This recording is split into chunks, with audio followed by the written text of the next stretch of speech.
ஹாய்மா. ஹாய்டா. இன்னைக்கு என்னம்மா செய்கிற? இன்னைக்கு வந்து அம்மா நண்டு குழம்பு செய்ய போகிறேன். ஹாய்மா, இன்னைக்கு என்னம்மா பண்ணுற? இன்னைக்கு வந்து அம்மாவுக்கும் உடம்பு சரியில்லையா, கோல்ட் ஆகிட்டு நண்டு அங்கிள் நண்டு எடுத்துகிட்டு வந்தாங்க, மீன்கார அங்கிள். அதனால் வீட்டில் இருந்தேன்னா அதனால் வாங்கியிருக்கிறேன். இந்த ரசத்துக்கும் நண்டு வாங்கி கொடுத்துருக்கேன், வச்சுருக்கேன். இதில் இந்த மசாலாலாம் தடவி வச்சுருக்கேன், உப்பு மசாலா எல்லாம்.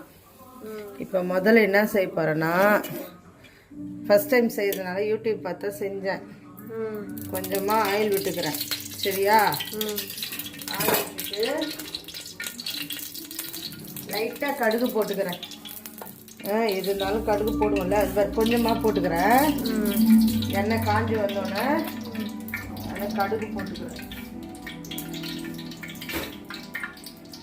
அதுக்கப்புறம் அதில் இது பாரு, அந்த அங்கிள் க்ளீன் பண்ணி கொடுத்துட்டாங்களா. இது எதுக்குன்னா ரசத்துக்கு. ஓகே, கொஞ்சம் இப்போ ரசம் சாப்பிட்டா இந்த தலைவலியெல்லாம் நிற்குன்னு சொன்னாங்க. அதனால் ரசம் செய்வேன். அம்மா எப்பயுமே ரசம் செய்வேன், வறுப்பேன். ஆனால் குழம்பு பார்த்தீங்கன்னா செய்ய தெரியாது. அதனால் சரி அவங்கள்ட்ட கேட்டேன். இந்த அங்கிளும் சொன்னாங்க அதுக்கு ஏற்ற மாதிரி. இந்த பாரு பொரிஞ்சு வருதா, பொரிஞ்சு வர்ற நேரத்தில்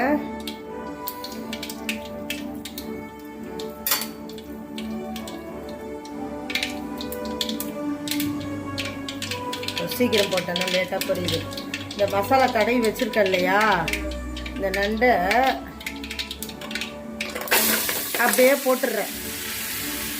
ஏன்னு கேட்டேன்னா அது கொஞ்சம் அந்த மசாலாவோட அப்படியே வதங்கட்டும். அதுக்குள்ள நம்ம ஒரு மசாலா ரெடி பண்ணணும்.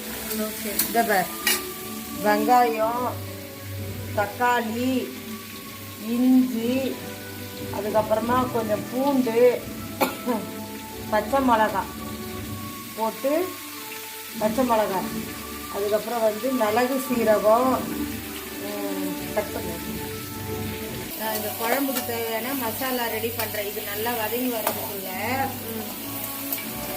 சரியா? ஒரு 3/4 கிலோ நண்டு இருக்கும்னாங்க. சீரகம் ஓகே இவ்வளோ போட்டிருக்கேன்.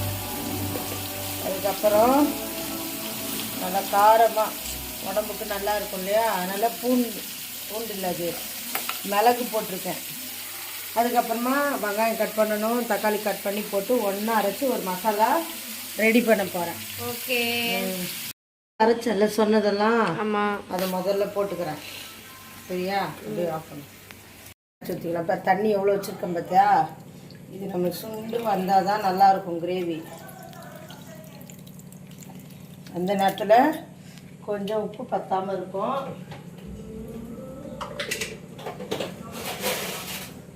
அம்மா வந்து கொஞ்சமாக உப்பு போட்டுட்டு தேவைன்னா நம்ம மீதி போட்டுக்கலாம். போட்டுட்டு நல்லா கிண்டி வச்சுட்டு வந்து அப்படியே மூடி வைக்க வேண்டியதான். நல்லா கொதிச்சு வந்த பிறகு கொத்தமல்லி தழை, அதுக்கப்புறம் நண்டு இது எப்படி எடுத்து பார்த்தியா, நல்லா சாரெலாம் இறங்க கொதிக்கிட்டோம். இறக்கும்போது கொத்தமல்லி தழை போட்டு இறக்கிடலாம். அவ்வளோதான், தயார் நண்டு கிரேவி.